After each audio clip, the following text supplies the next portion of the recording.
We're having open and honest conversations about mental health and well-being. We should talk about it with Maira Ansari on Wave Now. Hey, good morning, everyone. Thanks so much for joining me here on We Should Talk About It. I'm Maira Ansari with our guest today, Ellen Schoenfeld. She's a pediatric pelvic floor therapist with ProRehab. On our last episode, we talked about pelvic floor issues in adults, and it kind of opened my eyes that this is a big thing that impacts a lot of people.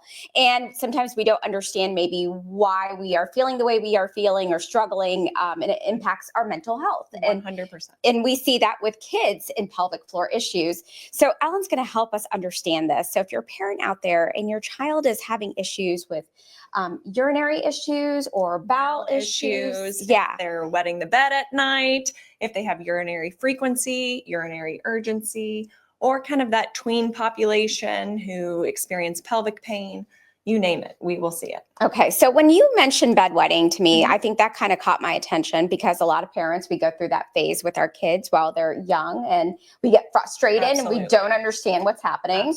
But tell us about the type of issues that you mentioned, some of them that kids face with their pelvic floor, and if you explain what our pelvic floor does for us. Yeah, so our pelvic floor is muscle, just like any other muscle in our body. So we treat them that way. We look at them, we look at the body as a whole, and then we kind of, come up with our treatment plan.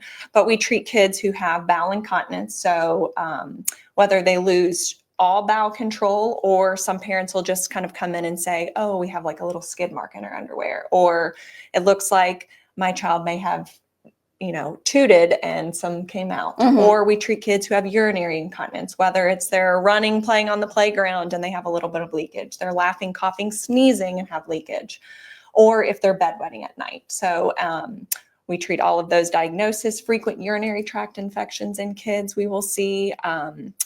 Again, urinary urgency. So it's like, Mom, I got to go and I got to go now, pull the car over. They cannot hold it. We treat kids. And then young girls who just start their menstrual cycle and they can't put a tampon in. And they're like, oh my goodness. So we see those kiddos as well and help them work through. What does your pelvic floor, you mentioned it's a muscle, but what does it do? What's its function? So it multiple functions. It helps support, number one. But it also it needs to function to help hold things in, but it also needs to relax to help let things out. So if it is weak, you can experience leakage, but if it is tight, you can experience pain, discomfort, constipation, all of the above. So we look and we help decipher whether it is tightness, whether it is weakness, and then we kind of work through those. In our clinic, we are very blessed. We have a real-time ultrasound machine because we don't do anything internal on kids. We try to keep them fully clothed because it is, it's hard. It is, absolutely. Yeah. So we use an ultrasound machine to help visualize their pelvic floor and see what those muscles are doing. How much of our child population does a pelvic floor issue impact our kids? Is it a big population? Do maybe adults struggle with it more? Is it? I think kids struggle with it. I really do. It's hard. Adults struggle with it. Yes. We say the term Kegel and we think, oh, we're doing it right now. But it's even harder for kids. We're adults and we understand muscles, but for children to understand how to engage these muscles and relax these muscles, it can be even harder. So that's why we use this ultrasound or biofeedback machines to help them understand how they're engaging and if they're doing it correctly. And for kids, Ellen, I can understand where pelvic floor issues like incontinence or anything like that can be hard on an adult. It impacts your mental health. But for kids, that's got to be it's hard being a kid. Really, it is. It's hard to be a kid, number one. And then now in this time, right? Yeah. And then put a pelvic floor issue on top of it. But how does that impact a child's mental health? We have found, and research has found, that kids who experience pediatric pelvic floor issues, bowel incontinence, bladder incontinence, are more likely to have a mental health issue, whether that's anxiety, whether it's social isolation. Because, you have to think these kids, if they're having bowel incontinence, they may not want to go to a sleepover. They may not want to go to a play date. They may not go to the summer camp. There's so many things that's restricting them. So they could have social isolation, anxiety, depression, just fear. Yeah. And then, young girls who can't wear tampons, they're not going to be going swimming with their friends. And, so it really does have a big impact. The other thing we see too, is it can impact families. These issues can go on for several months, even several years. So it can affect the mother-child relationship, the father-child relationship, because they're struggling. Is this behavioral? Is this, is there something really going on? Are you just not wanting to get up in the middle of the night to go to the bathroom? Exactly. Are you drinking too much water before going to bed? Exactly. Yes. So it can cause such frustration within the family. And then too, just it's kind of like sibling rivalry. Well, little Johnny's already potty trained and he's 2 years younger than you, so there's a lot of family dynamics that, can be involved as well. And so, that can add a mental health component as well. Yeah. I think I remember having those, when your kid wets the bed, you start to ask all these questions. Did you not just want to get up? Were you being lazy? And yes. It's just sometimes we don't understand that there could be an underlying issue there. Correct. Okay. So that's a good reminder for all of our parents out there who are watching this. So how does physical therapy, Ellen, play into kind of helping and get on the rebound with all this? Absolutely. So what we do, we do a standard evaluation, just like any physical therapy evaluation. You come in, we look at your strength, in general, your hip strength, your core strength, because core is very involved, hips very involved. And we talk about every symptom from childbirth on, were they constipated as a child? We talk about behavior, we talk about diet, we talk about hydration, because all of those factors go into it. I think the other thing that kind of plays a big role is preparing for preschool. A lot of preschools require you to be potty trained by like 3 years old. So then we kind of push our child to become potty trained. And sometimes it's too early. Sometimes not. Sometimes kids do great, but other kids, it kind of causes them to be constipated, and then it kind of just spirals. Then there's pain involved. Then kids withhold, and then they hold for too long, and then they get hot. They're it's just a vicious cycle. Yeah. So we see a lot of kids. The other thing that's so tricky in this is this is a team approach. So usually the child is referred to us from a pediatrician. Sometimes they've already seen a GI doctor, a urologist, a neurologist, just depending on the situation. So we get the kiddo, at numerous times in their episodes of care as a healthcare, whole. So we're a very multidisciplinary approach, which is a great thing. This may sound like a silly question, No, absolutely. but can you have one, like a bowel issue and not a urinary issue, or a urine issue and a bowel issue, or do they usually come hand in hand? So you can have separate, absolutely, you can have separate, but a lot of times urinary issues go hand in hand with constipation. So if I see a child who has not been to a urologist or a GI doctor, we do that ultrasound in the clinic. And it's not a diagnostic ultrasound. So I'm not like creating a diagnosis, but I'm able to see the pelvic floor, but I'm also able to see their bowel. Are they really constipated? So we kind of, that's kind of how we get started. And also how do you start assessing, maybe there's an issue we need to explore. What are some of the things that you all do to kind of evaluate and figure out what's going on? So once we have our formal chit chat with the parents, then we kind of, again, we do that ultrasound. We look to see if there's constipation. And I always tell the families, I'm not a pharmacist. I am not a medical physician. So if I feel like any supplementation, because a lot of these kids are extremely constipated, and we do what's called like a bowel clean out, where we need to flush out the bowels. So usually I am in contact with the other providers, and I call and I say, okay, this is what we see. This is kind of what I'm thinking. Are you on board? What do you recommend? Sure. And then, so it's a lot of conversation between everyone, but some things we do besides not supplementation, because parents have been through it. A lot of times they get to me, we've done this, Ellen.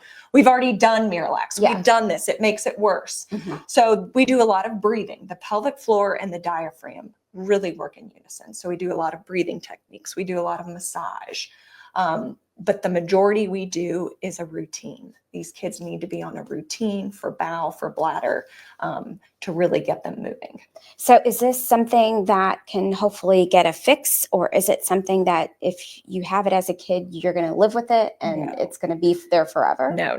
We hope that there is a fix. Absolutely. Now, there are some kids who have like a neurological condition that they are born with. But even them, we hope to get them to a point where they manage it. But no, once there is a hump, we got to get over the hump. And then once we kind of get through that, now it can take a while. It could take 6 months. It could take a year. But if you stay consistent with the schedule, then absolutely there's light at the end of the tunnel. Give us some examples, Ellen, of clients that you have helped or cases that you've seen and how physical therapy has helped that child. Yes. So when kids come to see us, and again, I talk a lot about constipation because that is a lot of our caseload. It is children who come in and they're pooping in their pants. Their parents will say, we go through 5 pairs of underwear a day and I throw them away because I'm sick of doing laundry. They're back in pull-ups. I can't do this. So what we do, again, we evaluate, we do an ultrasound, and how the colon works is it can stretch. We get this connection to our brain. Okay, we need to have a bowel movement, and we have our bowel movement, and then it stretches and so forth. But with these kids, for some reason, whether it was a painful bowel experience, and then they begin to withhold, whether it's preschool, they're fearful of using the bathroom at school. Yes. So this area stretches and stretches and stretches. And some of these kids, you're like, oh my word, how have you been functioning? Yes. Body? But they lose that connection because it's so stretched out. So the first thing we have to do is clean that out. We have to get them cleaned out. So again, I'm in contact with their physicians. And then from there, it is a routine. You are going to sit on the toilet after every meal. Even if you don't have the urge, you are going to sit on that toilet.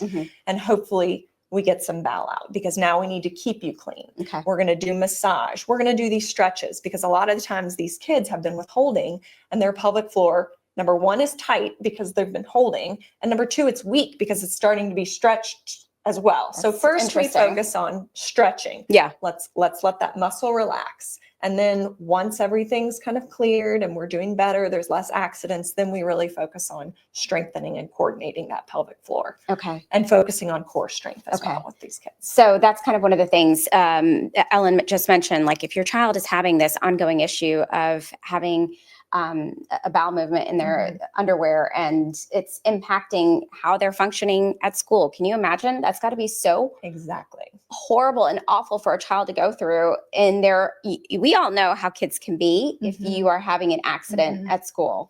And the thing is, some of the times these kids don't know because again, that signal's lost. So they may leak bowel and have no idea they've just had an accident in their pants. Wow. And so it won't be brought to their attention until their parent smells it. Or their classmate. Or a classmate. Okay. And that's when bullying can start happening.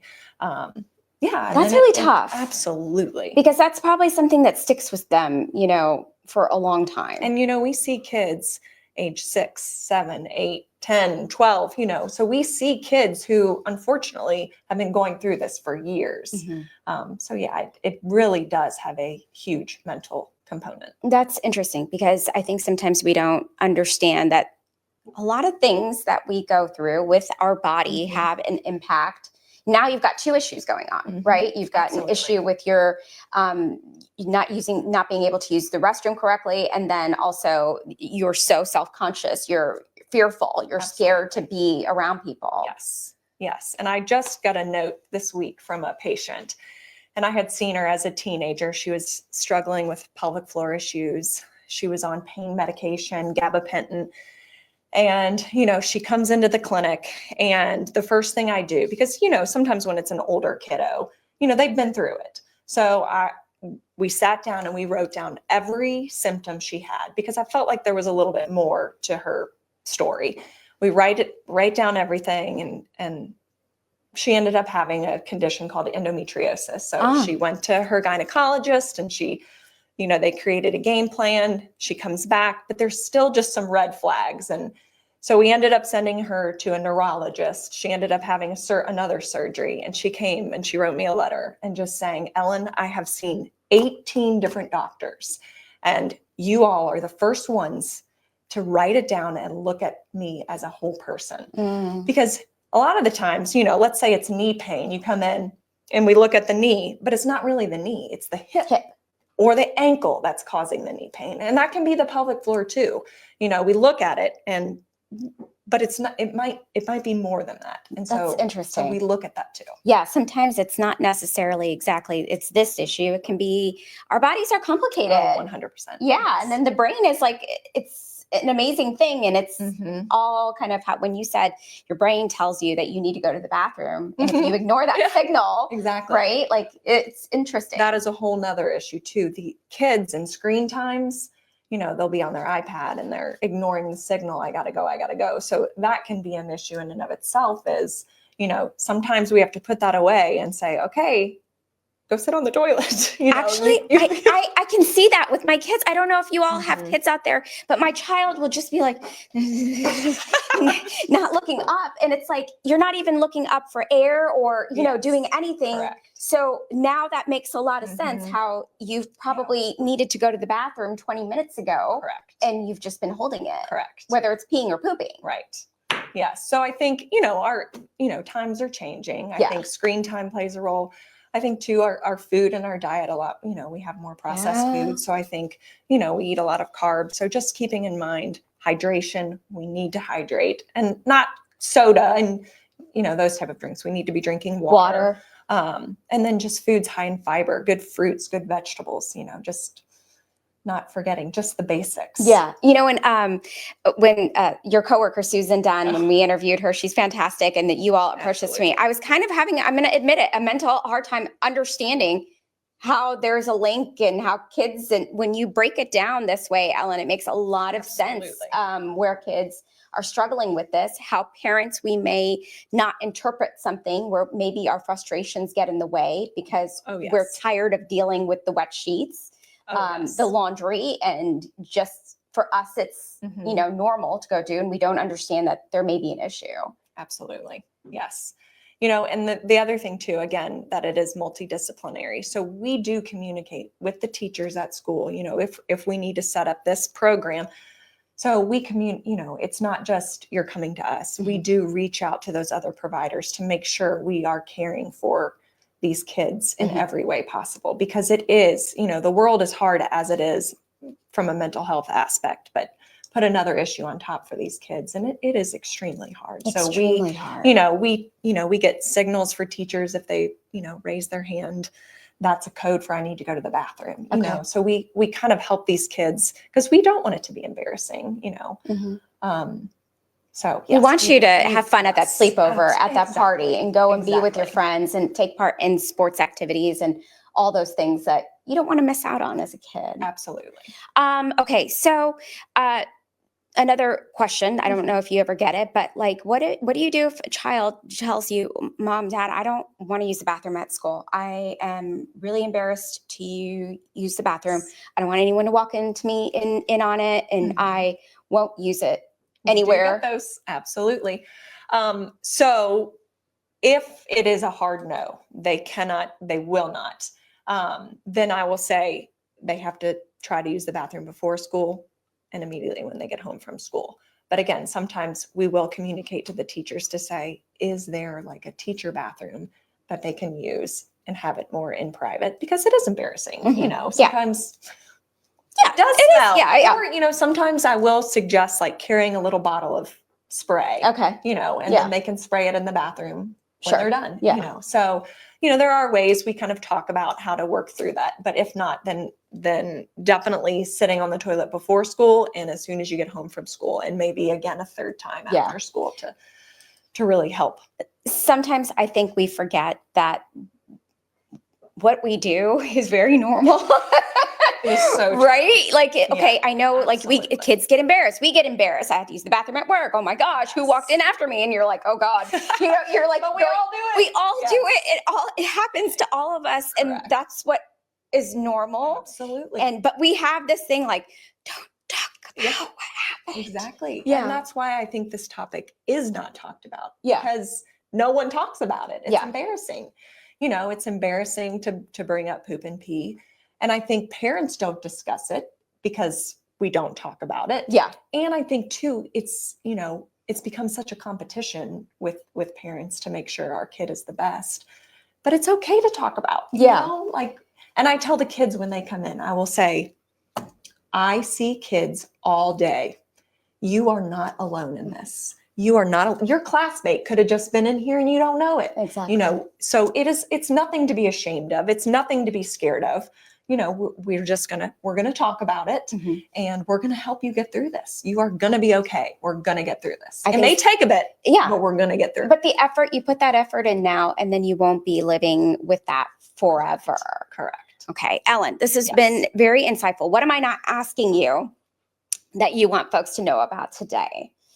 I know you could probably talk about this forever. No. Any advice that you would give to parents if they're watching this and they know, Yes. like, my son will not stop wetting the bed, or my daughter is can't use a tampon, or she's having I issues. think come see us. There's no harm in coming in for an evaluation. Talk to your pediatrician about it, but there's no harm in seeing us. Give us a call. And that's the other thing. If you're uncertain, you can call us. We can talk about it on the phone even and see if you're a good, but there is something we will provide you to help. Physical So, therapy can do a lot it of really good. can. A lot of good. Mhm. Okay. All right. So contact ProRehab if you have any issues, or as an adult. This, we all know, impacts adults as well. Yes. We talked about that in my last episode. If you're in that phase of being a woman and you sneeze and you pee on yourself, or you are running to the bathroom and you got to go. you got to go, or you're Yes. dribbling on the way. Hey, it happens. It's normal. And We there's see help. women, we see men, we see kids. We will see anyone with any pelvic floor issue. Okay. Ellen, thank you for what you do. Absolutely. This has Thank been you. fun to talk about, and Absolutely. hopefully we've helped some folks out there. I'm Maira Ansari for We Should Talk About It with Ellen Schoenfeld from ProRehab, pediatric floor therapist. I hope you have a great day.